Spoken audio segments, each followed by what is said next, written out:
Hello students, good morning. Welcome back to the world of mathematics. Maths की इस दुनिया में आप सभी का हार्दिक स्वागत है। This is Mahendra Sanghani and you are watching my channel math is everywhere. Today I am going to start with the next chapter which is application of derivative.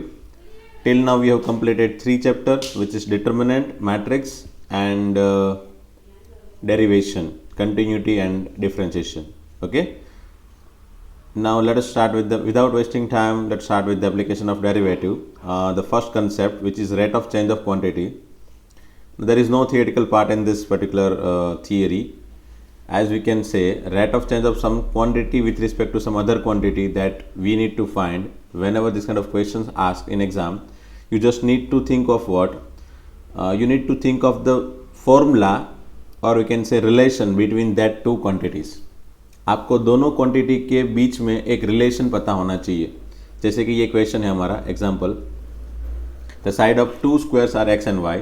से एक स्क्वायर है जिसकी साइड है एक्स और दूसरा स्क्वायर है उसकी साइड है वाई. समझ लो ये थोड़ा बड़ा स्क्वायर है, उसकी साइड लेंथ है वाई, ये साइड लेंथ एक्स है और ये साइड लेंथ वाई है. And they have given the relation between x and y which is y equal to x plus x square. Okay, that's cool. मतलब दो variable यहाँ पे दिए हैं, दो क्वांटिटी दी है जिसके वेरिएबल के बीच में एक रिलेशन दे दिया है already. Now what we need to find is the rate of change of area of second square. मतलब सेकंड स्क्वायर ये लिख सकते हैं, तो ये फर्स्ट स्क्वायर ऐसा हो गया. ठीक है, फर्स्ट स्क्वायर, तो फर्स्ट स्क्वायर और ये सेकंड स्क्वायर, तो rate of change of area मतलब दूसरे स्क्वायर का एरिया. समझ लो मैं इसको 2 ले लूँ, इसका एरिया A2 ले लूँ, इसका एरिया A1 ले लूँ.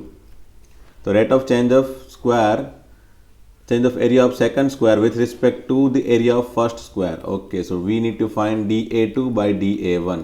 Okay, so first of all what we need to think of here, we need to think of A1 and A2. A1 is equal to x square, so hence dA1 by dx is equal to 2x. Okay, then A2 equal to y square, so dA2 by dx. मैं dx x के respect में ही करता हूँ सबको, ताकि ये 2y into d y by d x ऐसा बन गया. ठीक है, फिर ये दोनों क्वांटिटी को मैं this one and this one, ये दोनों का रेशियो ले लूँगा तो मुझे आंसर मिल जाएगा ना यहाँ पे. So what I can get dA1 by dA2 is equal to dA1 by dx divided by dA2 by dx, that is what 2x by 2y. Sorry, मुझे फाइंड करना है dA2 by d1 ना. Okay, सो कोई बात नहीं, चलो मैं उसके उल्टा उसका रेसिप्रोकल ले लूँगा आगे के वाले स्टेप में. चलो 2 cancel. So finally dA2 by dA1 is equal to y into d y by d x divided by x. Now I can replace all the value of d y by ये d y by d x हम यहाँ से find कर सकते हैं. D y by d x is equal to 1 plus x. चलो ये मिल गया d y by d x x के फॉर्म में, और y की वैल्यू भी हम यहाँ से रख सकते हैं x प्लस एक्स स्क्वायर. तो क्या बन जाएगा ये x plus x square into 1 plus 2x divided by x. एक x कैंसल, तो बचा क्या 1 plus x into 1 plus 2x, that is equal to 2x square plus 3x plus 1 which is our answer as you can see option सी.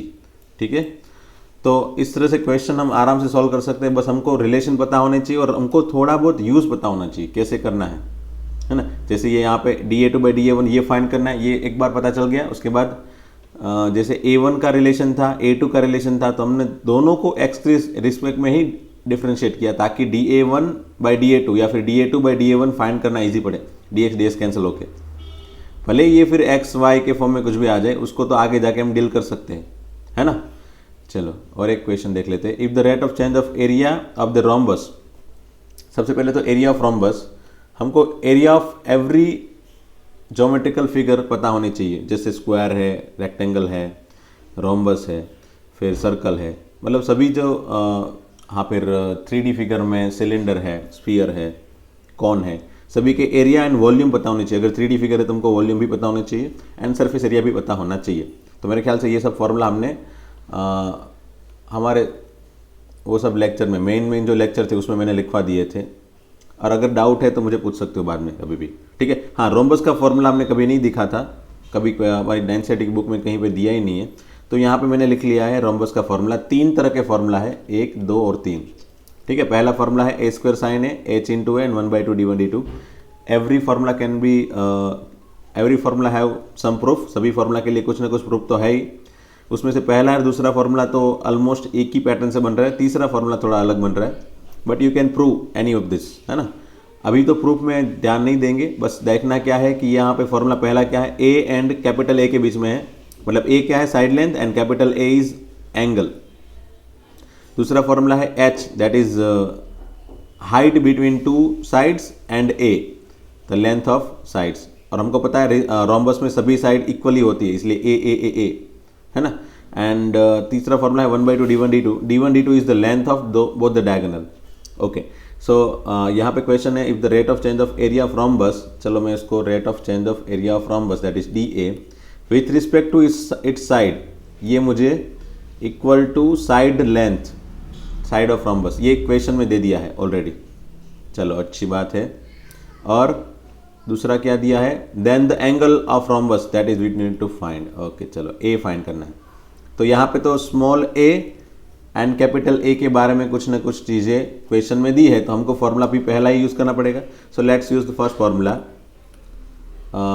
यहाँ पे ये capital A area नहीं है, ये एक्चुअल में, चलो मैं क्या एरिया को A1 दे देता हूँ, चलो ठीक है A1, और ये ए फाइंड करना है, मतलब एंगल फाइंड करना है, ठीक है। ओके चलो, तो A1 that is area equal to A square sine A then DA1 by D small A, ठीक है। कैपिटल ए हम कांस्टेंट कंसिडर करेंगे क्योंकि वैसे भी वो एंगल है, साइड लेंथ बड़ी होती है, उससे एंगल में कोई चेंज नहीं होगा, ठीक है। तो यहाँ पे ए स्क्वायर के रिस्पेक्ट में चेंज करते हैं हम लोग, तो ए स्क्वायर का 2a into sine a as it is, ठीक है। चलो ओके, नाउ चलो इसकी वैल्यू यहाँ पर रख देते हैं। So 2a sine a equal to a cancel, then sine a equal to 1/2, और साइन ए इक्वल टू 1/2, तो ए क्या हो सकता है π/6 और 5 π/6, तो ये आंसर हो गया अपना ऑप्शन सी, ठीक है। ओके, फिर आगे बढ़ते हैं। ये मैंने 1-2 क्वेश्चन करवा दिए, और ये दोनों क्वेश्चन एग्जाम में पूछे गए थे, गुजकेट के एग्जाम में। वैसे थोड़े टफ है, कभी कभी ऐसा आ जाता है कि अभी टफ क्वेश्चन आ जाते हैं, ऐसा कुछ नहीं है, बट थोड़ा ध्यान से करोगे, समझ के करोगे। अगर थियोरेटिकल पार्ट पता है, प्रैक्टिस की है, तो डेफिनेटली टफ लगने वाली कोई चीज़ है ही नहीं। इंक्रीजिंग डिक्रीजिंग वाले क्वेश्चन इतने टफ नहीं होते। हमको पता है कि इंक्रीजिंग फंक्शन मतलब f' ग्रेटर देन 0, एंड अगर डिक्रीजिंग फंक्शन है तो f' लेस देन 0। हाँ, थोड़ी दिक्कत होती है, स्ट्रिक्टली इंक्रीजिंग फंक्शन और इंक्रीजिंग फंक्शन ये दोनों स्टेटमेंट अगर क्वेश्चन में दिए हैं तो हमको आइडेंटिफाई कैसे करना है। स्ट्रिक्टली इंक्रीजिंग फंक्शन मतलब क्या होता है, वो एक्चुअल में f' ग्रेटर देन 0 ही होगा, but equality can be hold, एक पॉइंट पे इक्वलिटी होल्ड करती है, इसलिए मैं इक्वल लगा सकता हूं। बट यहाँ पे कंडीशन क्या है कि equality can be hold for only 1 point, या फिर कोई डिस्क्रीट पॉइंट पे ओनली 1 पॉइंट नहीं बोल सकते, but only at discrete point, है ना। अलग अलग पॉइंट पे अगर इक्वलिटी होल्ड कर रही है then they are strictly increasing function. But अगर एक साथ में बहुत सारे पॉइंट पे अगर वो इक्वलिटी होल्ड कर रहा है f', तो फिर वो सिर्फ इंक्रीजिंग फंक्शन है, it is never become strictly increasing function. आप देख सकते हो, थियोरेटिकल स्टेटमेंट आप पढ़ लो, आराम से समझ में आ जाएगा। And similar things can be applied for decreasing function. मतलब स्ट्रिक्टली इंक्रीजिंग फंक्शन में क्या फर्क है, स्ट्रिक्टली इंक्रीजिंग फंक्शन में भी f' greater than equal to 0 लिख सकते हैं, और उसमें भी f' greater than 0 equal to 0 लिख सकते हैं। एक्चुअल में मोस्टली हम लोग ऐसे ही डिवाइड करते हैं, स्ट्रिक्टली इंक्रीजिंग में सिर्फ ग्रेटर देन 0 लिखते हैं और इंक्रीजिंग में ग्रेटर देन इक्वल टू 0 लिखते हैं। बट यहाँ पे भी इक्वल टू होल्ड करेगा, बट कहाँ पे करेगा, ओनली डिस्क्रीट पॉइंट पे करेगा, बस ये याद रखना। कोई एकाध पॉइंट बीच बीच में आए, उसी के पास वो इक्वल टू होल्ड कर सकता है, बाकी सभी जगह ग्रेटर देन 0 ही होगा। और यहाँ पे इक्वल टू होल्ड कर सकता है, बट वो बहुत सारी जगह पे कर सकता है, that is why it is increasing function only. Okay, वैसे ये दोनों फंक्शन, ये फंक्शन को इंक्रीजिंग भी बोल सकते हैं, क्योंकि इंक्रीजिंग तो है ही, उसमें स्पेशल टाइप है स्ट्रिक्टली इंक्रीजिंग, बट ये सिर्फ इंक्रीजिंग है, it is not strictly increasing function. Okay, ज़्यादा ऐसे क्वेश्चन तो पूछे नहीं जाते, बट अगर आ गए क्वेश्चन और हमको ये इनइक्वलिटी और या फिर ओपन ब्रैकेट क्लोज ब्रैकेट में कहीं पे ऐसी दिक्कत आ गई, तो आप ऐसा एक बार सोच के समझ के आंसर बना सकते हो। जैसे ये फंक्शन है, इंक्रीजिंग है, कौन से इंटरवल में है, इसका एफ डैश एक्स बना दो, आंसर आ जाएगा। मेरे ख्याल से इतना टफ नहीं है, आंसर इसका ए आएगा। ठीक है, F dash x greater than zero करके बना दो, हो जाएगा। और इसको भी F dash x greater than zero बना के करोगे, sorry less than zero, decreasing है तो आंसर आ जाएगा। और इसमें आंसर आएगा मेरे ख्याल से 3/4 to 1, क्योंकि इसमें जीरो से 1 के बीच में ही आंसर लाना है, इसलिए लास्ट लिमिट 1 हो गई। अदरवाइज अगर ये वाली कंडीशन नहीं दी होती, ऐसा दिया होता, मतलब अप टू इन्फाइनाइट दिया होता, तो आंसर ये वाला बन जाता। 3/4 से इन्फाइनाइट तक सभी जगह पे डिक्रीजिंग है, बट यहाँ पे सिर्फ 1 तक लेना है, इसलिए मैंने आंसर ऑप्शन सी लिया है। ठीक है, ऑप्शन ए नहीं लेना है। देन ये सब क्वेश्चन आप ट्राई करना, ये सब एनसीईआरटी की बुक के क्वेश्चन 1-2 आ गए। बीच आगे वाले दोनों क्वेश्चन गुजकेट की एग्जाम में पूछे गए वो क्वेश्चन है, और ये दोनों एनसीईआरटी की बुक के क्वेश्चन है, ये तीनों क्वेश्चन। सो एक बार फॉलो करना, अगर नहीं आ रहा है तो मुझे बताना। I definitely giving you the hint और the solutions if you want. Tangent and normal के क्वेश्चन मेरे ख्याल से आपको सभी को पता होगा। डायरेक्टली जो कर्व है उसका dy/dx फाइंड करो, बराबर। फिर dy/dx फाइंड करके जो आया उसको स्लोप ले लो, और जो पॉइंट अगर फाइंड करना हो तो पॉइंट फाइंड करते हैं x1 y1 कंसिडर करके, या फिर पॉइंट दिया होता है तो वो पॉइंट एंड स्लोप दोनों मिला के हम टेंजेंट फाइंड कर सकते हैं, है ना। क्या बोल रहा हूँ मैं, अगर कोई इक्वेशन दे दिया है समझ लो, तो मैंने सबसे पहले dy/dx फाइंड किया, ठीक है। फिर साथ में कोई पॉइंट दे दिया कि चलो ये पॉइंट पे टेंजेंट फाइंड करो। समझ लो कोई ये कर्व है और उसका टेंजेंट का फॉर्मूला बनाना है कोई पॉइंट पे x1 y1, तो सबसे पहले मैंने ये कर्व का dy/dx फाइंड किया, ठीक है। फिर मैंने ये पॉइंट जो x1 y1 है वो पॉइंट के पास dy/dx की वैल्यू फाइंड की, ठीक है। और इसको जो आंसर है उसको मैं स्लोप बोल दूंगा। नाउ स्लोप एंड पॉइंट ये दोनों को मिला के मैं लाइन का इक्वेशन फाइंड कर सकता हूँ, वही लाइन हमारी क्या होगी, टेंजेंट। बस यही प्रोसीजर है, इसको ही फॉलो करना है हमको, ठीक है। वैसे ये अपने क्वेश्चन में तो पॉइंट पूछा है, तो चलो एक आध मैं हिंट दे देता हूँ इस क्वेश्चन में। y² = 4x है और उसने बोल दिया है कि ये टेंजेंट है, ठीक है। y = x+1, मतलब इसको अगर x - y = -1 ऐसा कुछ इक्वेशन टेंजेंट का दे दिया है। तो सबसे पहले मैं 2y dy/dx = 4, hence dy/dx = 2/y। सो dy/dx एट x1 y1, क्योंकि मुझे तो ये x1 y1 ही लेना पड़ेगा, वो पॉइंट मुझे फाइंड करना है, x1 y1 फाइंड करना है मुझे।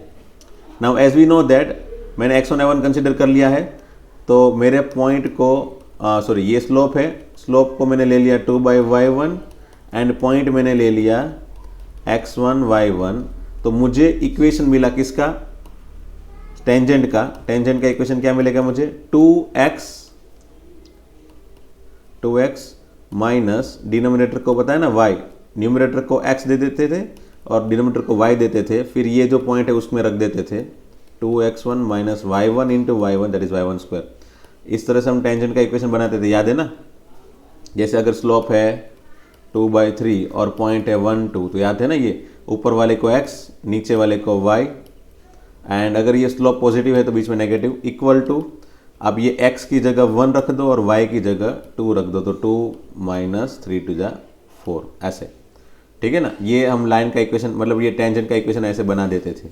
तो वही प्रोसीजर से मैंने यहाँ पे पॉइंट को x1 y1 रख लिया और स्लोप को ये वाला 2/y1 रख लिया, ऊपर वाले को x और नीचे वाले को y, ठीक है। अब मैं इसको, ये जो है टेंजेंट का equation which is they have given, वो यहाँ पे उन लोग ने दे दिया है, तो मैं ये दोनों को कंपेयर कर लेता हूँ। अब जब दो इक्वेशन एक साथ में दे ही दिए हो और कंपेयर करना हो तो डायरेक्टली कंपेयर मत करना, या तो फिर एक काम कर सकते हो, ये ऊपर वाले इक्वेशन को 2 से मल्टीप्लाई करके 2x का फॉर्म बना के फिर कंपेयर करो, या फिर आप एक काम कर सकते हो, ये -1 है, सॉरी ये -1 है, हाँ, या तो ये 2 से मल्टीप्लाई करके कर सकते हो, या फिर ये दोनों इक्वेशन को एक दूसरे के रेसिप्रोकल में रख लो। मतलब क्या हुआ कि जैसे यहाँ पे x का कोफिशिएंट 1 है, यहाँ पे 2 है, उसको दोनों को रेसिप्रोकल इक्वल टू, ऊपर y का कोफिशिएंट -1 नीचे y का coefficient -y1 equal to -1/2x1 - y1²। ऐसा करने से हमको x1 एंड y1 के फॉर्म में रिलेशन 2 मिल जाएंगे। ये दोनों को कंपेयर करोगे तो y1 की वैल्यू मुझे मिल गई से 2, ठीक है। और पहला और लास्ट वाले को कंपेयर करूंगा मैं, तो क्या बनेगा देखो, 2x1 minus y1 square equal to -2, है ना, क्रॉस में भेज दिया मैंने। फिर मुझे फाइंड करना है x1, तो ये हो गया y1 स्क्वायर उस तरफ जाएगा, y1 square that is 4 - 2 which is 2/2 which is 1। So finally answer is x1 equal to 1 and y1 equal to 2 which is option A. ठीक है, तो इस तरह से हम टेंजेंट वाले क्वेश्चन को सोच के कर सकते हैं। ये वाला थोड़ा टफ था, इस तरह के क्वेश्चन पूछने की पॉसिबिलिटी ज़्यादा है। फिर नॉर्मल वाले क्वेश्चन वैसे मेरे ख्याल से आपको पता ही होगा कैसे करना है सोल्व। टेंजेंट पहले बना दो, फिर उसके ऑपोजिट एंड रेसिप्रोकल को लेके नॉर्मल बना दो, है ना। पहले तो ये इक्वेशन दे दिया है तो उसका dy/dx ले लेंगे। मुझे सबसे पहले यही करना है मुझे, 2x स्क्वायर का 4x प्लस 3 का 3। फिर x इक्वल टू 0 के पास स्लोप क्या हो गया इसका, फिर अगर x इक्वल टू 0 के पास स्लोप लेना है तो ये हो गया 0, slope of normal to the curve. अच्छा सॉरी ये 3 sin x है, ओके, तो ये हो गया 3 cos x। तो नाउ x इक्वल टू 0 के पास स्लोप क्या हो गया भाई, 3 है, ठीक है। तो ये हो गया टेंजेंट का स्लोप। तो नॉर्मल का स्लोप क्या होगा भाई, -1/3। ये अपना आंसर पूछा है ना, slope of normal to the curve at point x equal to 0। तो पहले टेंजेंट का स्लोप बना दिया x इक्वल टू 0 के पास, फिर नॉर्मल का स्लोप उसका रेसिप्रोकल एंड ऑपोजिट। ये क्वेश्चन कुछ के एग्जाम में पूछा गया था। ये क्वेश्चन थोड़ा टफ है। i की जगह 1 2 लेना है और ये इक्वेशन दिया है ai(x² + bi(y² इक्वल टू 1। तो i की जगह 1 ले लिया, पहला इक्वेशन मिल गया a1(x² + b1(y² इक्वल टू 1। दूसरा equation a2(x² + b2(y² equal to 1। Okay, i equal to 1 2, a1 not equal to a2, b1 not equal to b2, a1 a2 b1 b2 not equal to 0 में intersect orthogonally if, मतलब ये दो equation अगर orthogonally intersect करेंगे तो क्या, तो हमको पता है अगर दो इक्वेशन ऑर्थोगोनली इंटरसेक्ट करते हैं तो दोनों के स्लोप का मल्टीप्लिकेशन क्या होता है भाई, पता है ना आपको, -1, है ना। तो बस ये सोच के कर लो, क्योंकि दोनों का टेंजेंट क्या होगा, ऑब्वियसली एक दूसरे का परपेंडिकुलर।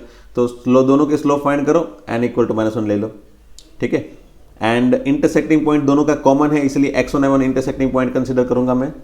क्या करूंगा, intersecting point x1 y1 consider करूंगा। कब, जब मुझे स्लोप मिल जाए उसके बाद x1 y1, okay, intersecting point x1 y1। तो अगेन सबसे पहले इसका differentiation a1 into 2x plus b1 into 2y dy/dx equal to 0। Hence dy/dx क्या हो गया भाई, तो -2 कैंसिल हो गया, -a1x बाई b1y। एंड अगर मैं बोल दूँ इसका dy/dx for x1 y1 point, तो ये हो गया -a1x1 बाई b1y1। ये पहले वाले का स्लोप है, ठीक है। फिर सिमिलरली दूसरे वाले का स्लोप भी वही आएगा, क्योंकि उसमें सिर्फ a1 b1 की जगह a2 b2 लिख देना है, बाकी सब कुछ एज इट इज। तो -a2x1 बाई b2y1। अब ये भूल मत कर लेना, ये xy की जगह x1 y1 किया ना, तो दूसरे में भी xy की जगह x1 y1 ही करना है, क्योंकि इंटरसेक्टिंग पॉइंट तो दोनों में x1 y1 ही है ना। तो xy से सेकंड वाले इक्वेशन में स्लोप का इक्वेशन क्या आएगा, -a2x by b2y, x and y के फॉर्म में। अगेन x एंड y की जगह x1 y1 ले लेंगे तो फिर आंसर x1 y1 के फॉर्म में आ गया। नाउ हमको पता है m1 m2 इक्वल टू -1 लेना है, तो ये दोनों का multiplication a1 a2 x1 square divided by b1 b2 y1 square equal to -1, ऐसा हो गया। चलो ये आ गया मेरे पास पहले। अब मुझे फाइंड करना x1 एंड y1, अगर इंटरसेक्टिंग पॉइंट की वैल्यू है तो मैं यहाँ पे रख के फिर condition a1 a2 b1 b2 के फॉर्म में बना दूंगा, जो यहाँ पे ऑप्शन में है। तो सबसे पहले मुझे इंटरसेक्टिंग पॉइंट फाइंड करना है, और इंटरसेक्टिंग पॉइंट के लिए दोनों इक्वल होंगे। तो ऐसे x एंड y फाइंड करो जिसके लिए दोनों इक्वल, तो ऑब्वियसली ये दोनों इक्वल 1 के लिए है, तो ये दोनों को कंपेयर कर लेते हैं डायरेक्टली। तो क्या होगा इसमें, फॉर इंटरसेक्टिंग पॉइंट क्या होगा, a1 x1 square plus b1 y1 square equal to, दोनों में x1 y1 रख दूंगा तो दोनों इक्वल हो जाएंगे ना, particular for point x1 y1, ठीक है। a2 x1 square plus b2 y1 square. चलो x1 वाले साथ में रखते हैं, तो क्या बन गया ये a1 minus a2 into x1 square equal to b2 minus b1 into y1 square. तो इससे मुझे x1 square by y1 square की वैल्यू मिल जाएगी। वो क्या आ गई, b2 minus b1 divide by a1 minus a2। तो यहाँ पे रख लो, A1 A2 into B2 minus B1 divided by B1 B2 into A1 minus A2 equal to -1। तो फाइनली A1 मैं करता हूँ क्या, चलो कोई बात नहीं, क्रॉस मल्टीप्लाई कर देता हूँ। A1 A2 B1 minus B2 ले लेता हूँ ताकि ये नेगेटिव साइन, यहाँ पे जो नेगेटिव साइन है उसको इस तरफ भेज पे इसका B1 माइनस B2 बना देता हूँ। That is equal to B1 B2 into A1 minus A2। Okay, now इसको मैं इसके डिनोमिनेटर में भेज देता हूँ और इसको इसके डिनोमिनेटर में भेज देता हूँ ताकि हो जाए B1 minus B2 by B1 B2 equal to A1 minus A2 by A1 A2। Now answer you can see B1 दोनों को अगर मैं दोनों को डिनोमिनेटर दे दूँ तो क्या हो जाएगा, ये 1/B2 minus 1/B1 equal to 1/A2 minus 1/A1, और वो जो फॉर्म है वो मेरे ख्याल से ऑप्शन बी का फॉर्म है, आप एक बार चेक कर लेना। ठीक है, आगे बढ़ते हैं। अप्रोक्सीमेशन, ये वाले क्वेश्चन इम्पोर्टेंट है, मोस्ट इम्पोर्टेंट, क्योंकि एक गुजकेट में हर बार मेरे ख्याल से हर साल अप्रोक्सीमेशन के क्वेश्चन आते ही है, तो इसकी प्रैक्टिस ना हो ऐसा नहीं होना चाहिए भाई।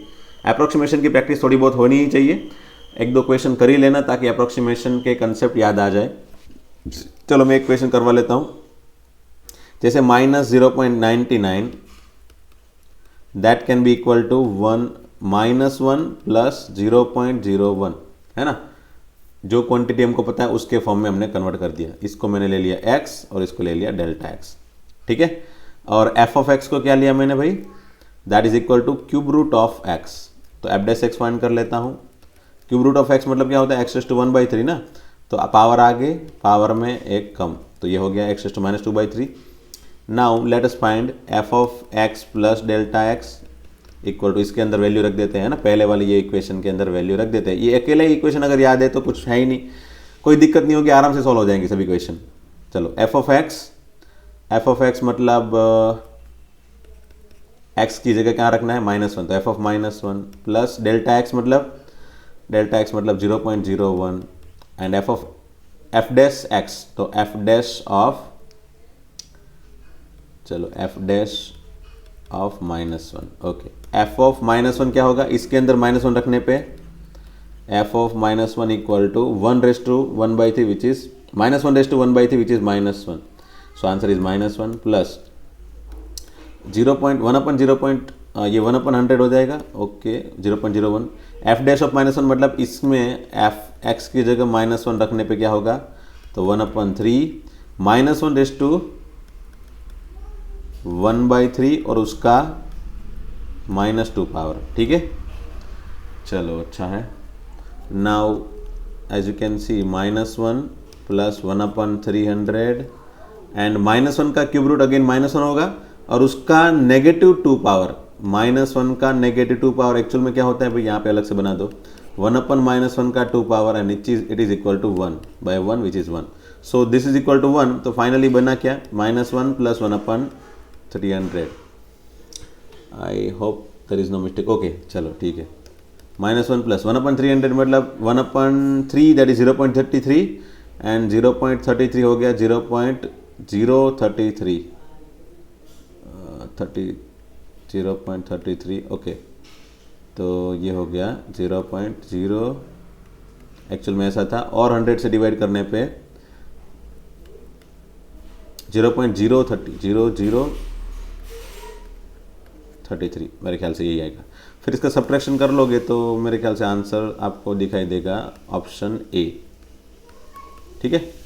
चलो, तो बस इस तरह से आप आराम से क्वेश्चन सॉल्व कर सकते हो, होने चाहिए एनी हाउ, है ना, क्योंकि 4 मार्क्स का क्वेश्चन है, 4 मार्क्स में 1 मार्क्स का सवाल है गुजकेट में, और 1 मार्क्स भी बहुत इंपॉर्टेंट है गुजकेट के अंदर।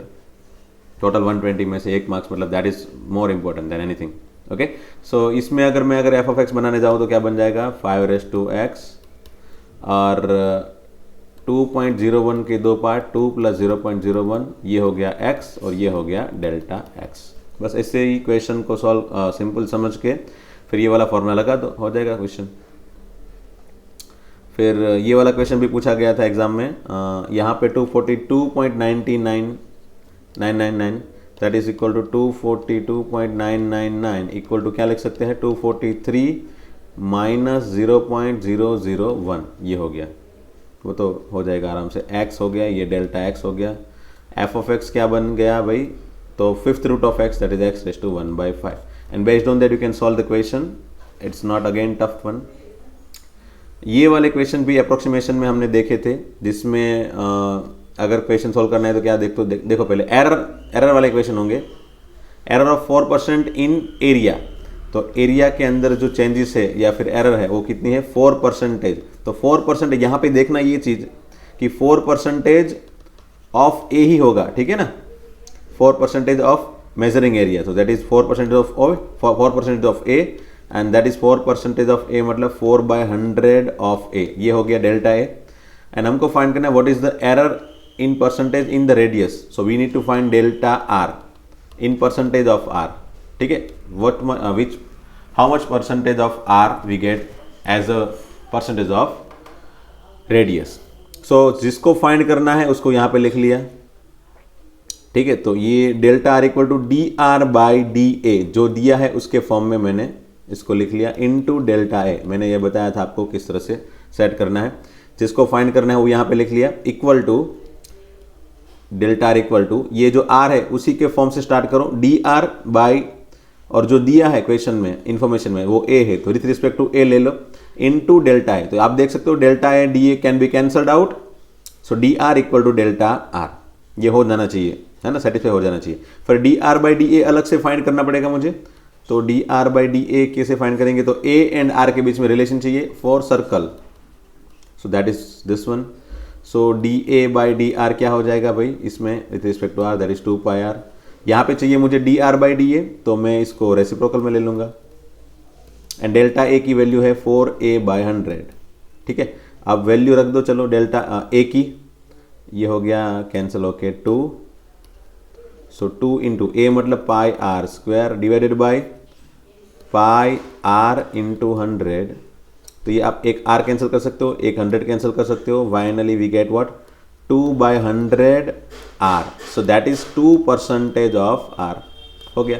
सो आंसर इज 2% ऑफ r। इस तरह के क्वेश्चन खास ध्यान रखना, होते इजी है, थोड़ी कैलकुलेशन में कोई मिस्टेक नहीं होनी चाहिए, और खास जो हमको बनाना है डेल्टा आर, तो वो परसेंटेज ऑफ आर में आना चाहिए, मतलब यहाँ पे आर बनना चाहिए एनी हाउ। उसके लिए अगर किसी की वैल्यू रखनी पड़ी तो रख देना। चलो और एक क्वेश्चन ये दिखा देता हूँ ताकि दिक्कत ना आए और मेरे ख्याल से कंसेप्ट वापस क्लियर हो जाए।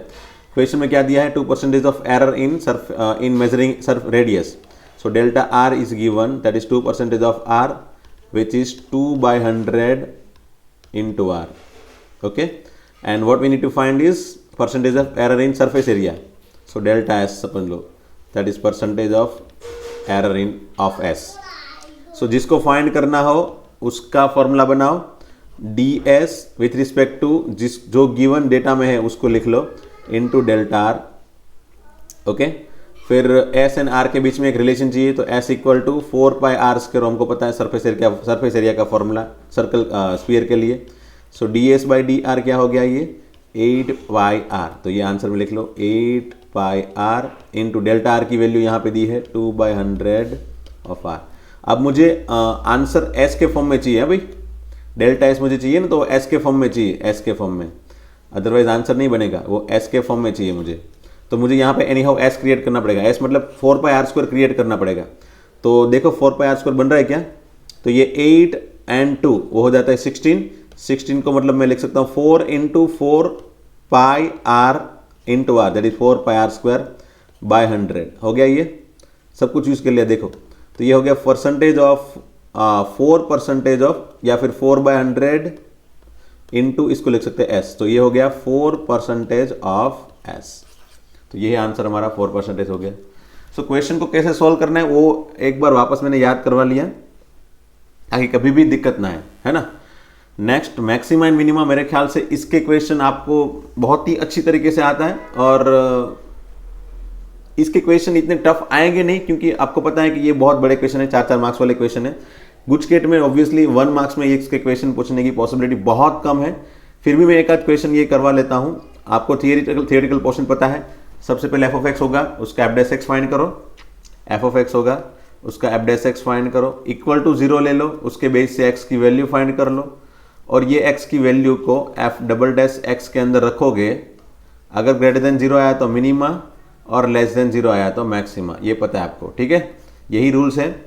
और अगर f डबल डैश x की वैल्यू भी 0 आ गई देन पॉइंट ऑफ इन्फ्लेक्शन, और पॉइंट ऑफ इन्फ्लेक्शन जब आ जाए तब कैसे सोल्व करना है, तब फर्स्ट डेरिवेटिव टेस्ट सोचनी है, ठीक है। मगर वैसे तो गुजकेट में ऐसे क्वेश्चन कम आने वाले, बट थियोरेटिकल पोर्शन के लिए याद रख लो, ओके।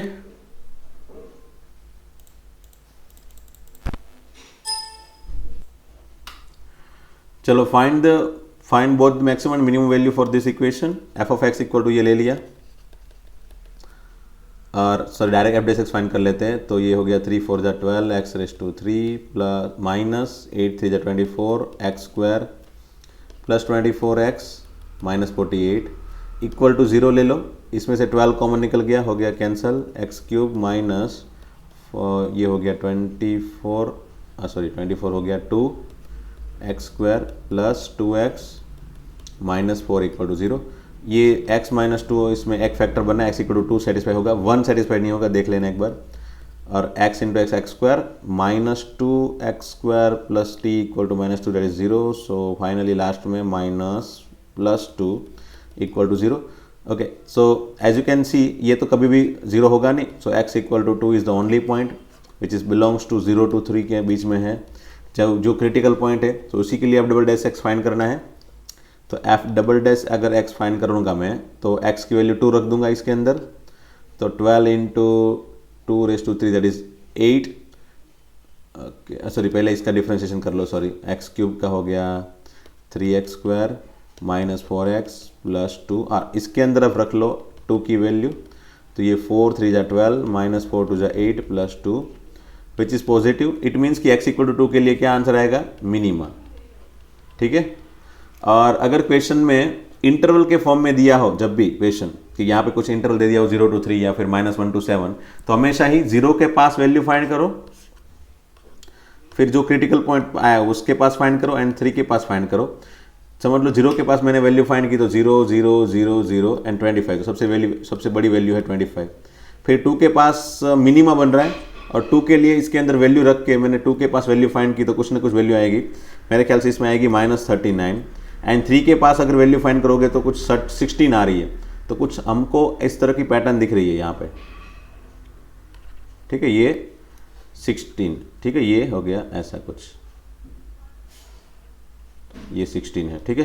तो सबसे ज़्यादा वैल्यू कहाँ पे है, 0 के पास। सबसे कम वैल्यू कहाँ है, -39। और ये 16 के पास नाइदर मैक्सिमा नॉर मिनिमा है ना। Absolute maxima is 25, absolute minima is -39, local minima is -39, local maxima 25 है नहीं।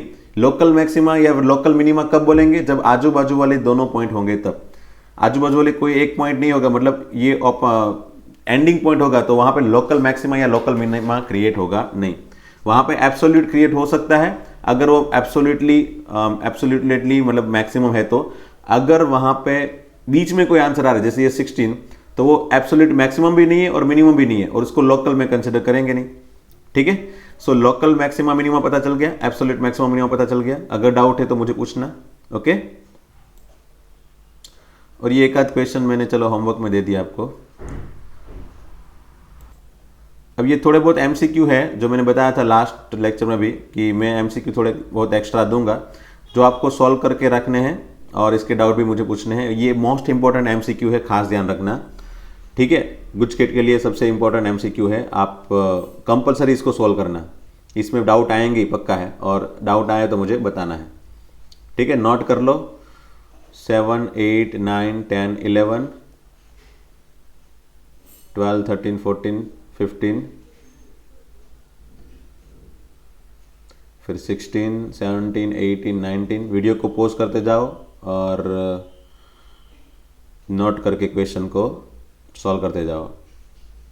22 23 24 25 26 27 28 29 30 31 32 से लेके 36 तक, 37 से लेके 39 40 41 42 43 44 से लेके 48 तक, 49 से लेके 51 तक, 55, बस इतने हैं, इतने सॉल्व करने हैं। और इसके डाउट मुझे कमेंट सेक्शन में दे दो, या फिर मुझे फ़ोन करके भी पूछ सकते हो, या हम आज जो लाइव लेक्चर लेने वाले हैं उसमें पूछ सकते हो, ठीक है। ओके, तो थैंक यू वेरी मच दोस्तों। ये बड़ा चैप्टर था, फिर भी मैंने कम से कम टाइम में पूरा किया है। बस इस ये सोच के कि आपको प्रैक्टिस खुद से करनी है, आपको थियोरेटिकल पोर्शन थोड़ा बहुत चाहिए था, वो मैंने दे दिया। तो आप प्रैक्टिस करो ज़्यादा से ज़्यादा, ताकि कुछ भी डाउट है तो मुझे मेरे पास वो आ सको और सॉल्व करवा सको, ठीक है ना। ओके चलो, थैंक यू वेरी मच दोस्तों, मिलते हैं फिर नेक्स्ट लेक्चर में।